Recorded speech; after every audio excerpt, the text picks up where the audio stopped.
Hey guys, how are you? It's me, Dr. Kris, and I'm back. The title of my video today is In the Midst of the COVID Scare.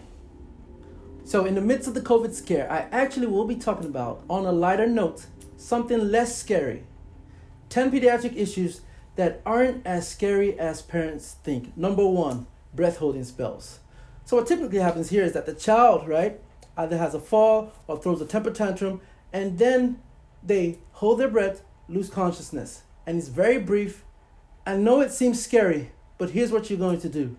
Take a pill. Take a chill pill. Because it's not as scary as it looks, right?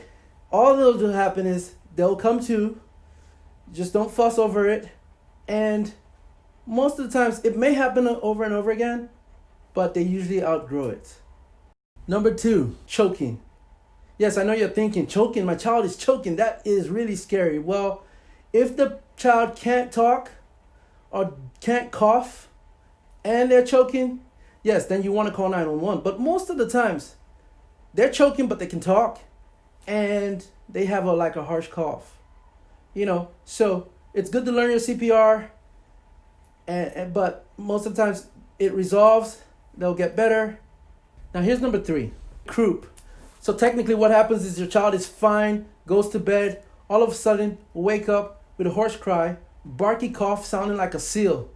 Well, here's what you do. Take a pill. Take a chill pill. Take them to the bathroom. Turn on the hot water shower. That hot water shower will steam up the bathroom, will open them up, and they'll be better. Or you can set up some hot air humidifiers, with some Vicks vaporizer, and that would help. Number four, eating a bug. It's funny because the National Capital Poison Center, they get tons of calls that my child ate a bug. Well, their answer is that few to no symptoms usually occur. Hey, I'm a good testimony. If there was an issue, I know I've had my fair share of bugs. Number five, febrile seizures. Yeah, so a lot of parents report that's the scariest thing they've ever seen. And usually what technically happens is a rapid rise in fever, will could cause them to have a febrile seizure. But a lot of times there's nothing to do because it resolves after a few minutes. And I know it's scary because it can happen over and over again, but usually by the age of 5 or before that, it stops occurring. Number 6, high fevers. So high fevers can cause febrile seizures, but even low fevers too. Now, I know one of the concerns is that parents feel that high fevers can cause some sort of brain damage. Well, really, research done hasn't shown that. And I'll tell you one thing, the fever doesn't really tell you how sick the child is. So just relax, and the child will be fine. Number 7, hives.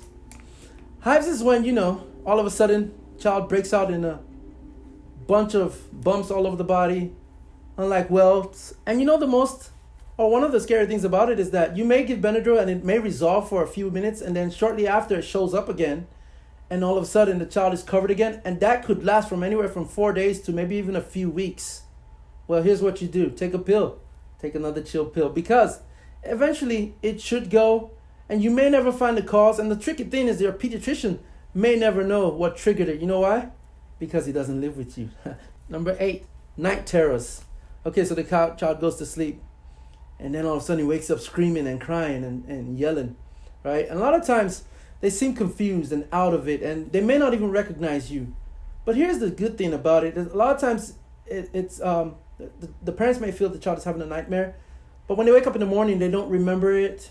And a lot of times if you don't bother the child, he may go back to sleep on his own. But as long as you don't overreact, the child will be fine. And they usually outgrow night terrors as well.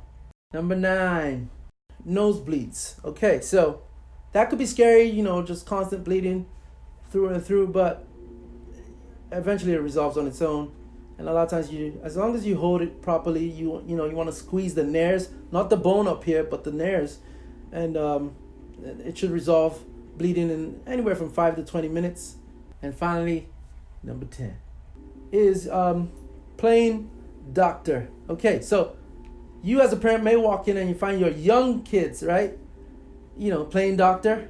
Okay, so don't freak out. And don't make the situation bigger than it is, okay? Because that is part of normal development in childhood. Another one that's part of it is masturbation, and most young children do that.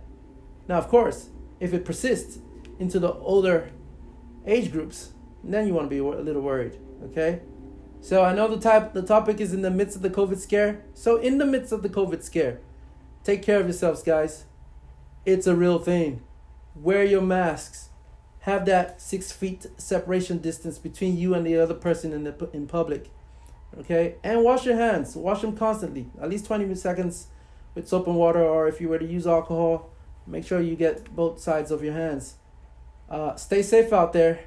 Be sure to check us out again on our website, our Instagram, YouTube video, KeonPeets.com. It's Dr. Kris signing out.